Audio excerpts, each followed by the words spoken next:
Hi, I'm Dave Barney. I'm the product manager for TV Attribution, and I'm with David Murphy today, our global TV Attribution product expert.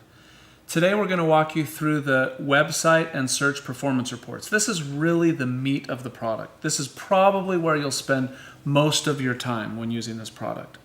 So David, why don't you walk us through the website performance report? Yeah, sure thing, Dave. Let's do this.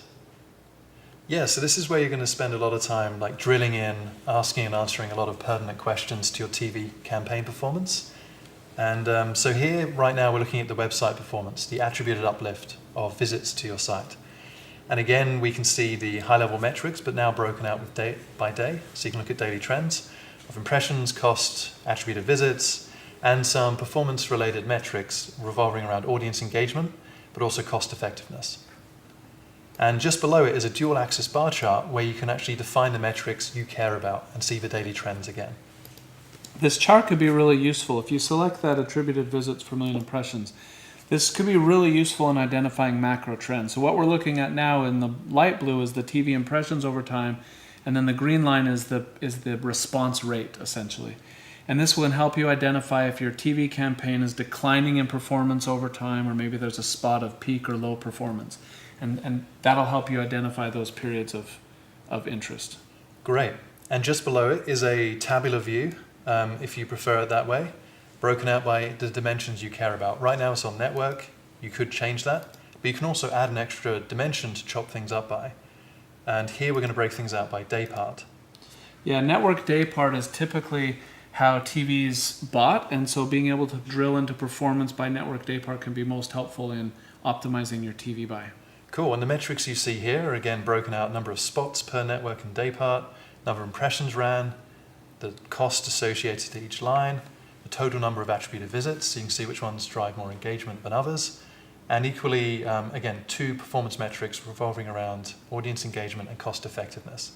You can also sort these depending on what you care about. So here I'm going to sort by the largest spots here. But also, when you're happy with that report, you can then download it as a CSV file. Yeah, that CSV you can then import to any of your other systems, Excel for any custom reporting if it's not available here in the report. Great, and before we move on, we're just going to focus on one last feature here, which is the filter.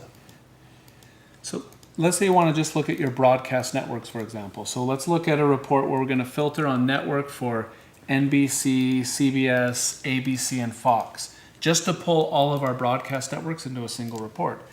This will be helpful in identifying how broadcast is performing versus cable or the rest of your buy, for example.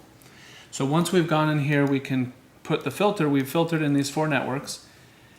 Then when we save this, the report updates, and now the chart, the metrics, and everything in the table is just applied to these 4 networks. So now you see the summary of your broadcast networks, the chart of your broadcast networks in the table. Great, and once you're happy with that view, rather than putting all those filters in again, you can actually use the save functionality and just give it a quick name, like broadcast networks, save it, and then it should be available here under custom reports for you to click on and use in the future. And so that's just looking at the website uplift here. We're going to look at the search performance very quickly, but it's got all the same features and functionalities, just with a few minor differences. So here we'll be able to use search-related metrics, and again, search share, search strength index, and cost efficiency, which is great. And again, the tabular view has all the similar ones to the attributed visits, except on the right-hand side, again, we're looking at the search performance metrics. So these reports, you may have noticed, the search and website performance reports are nearly identical, and you may be asking yourself, why both, or when would I use one or the other? And a lot of that depends on what your business goals are.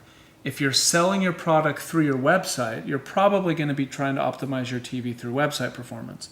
But if, however, you sell cars, for example, or something where the website may be interesting to look at, but isn't necessarily representative of the customer journey, in those cases, often branded search is a better proxy for TV effectiveness, in which case you'll probably use the search performance report. But in either case, both of them can be interesting to see which networks or creatives are performing better. Thank you for watching our overview of the website and search performance reports today. For more information, click on the link in the description below. Thank you.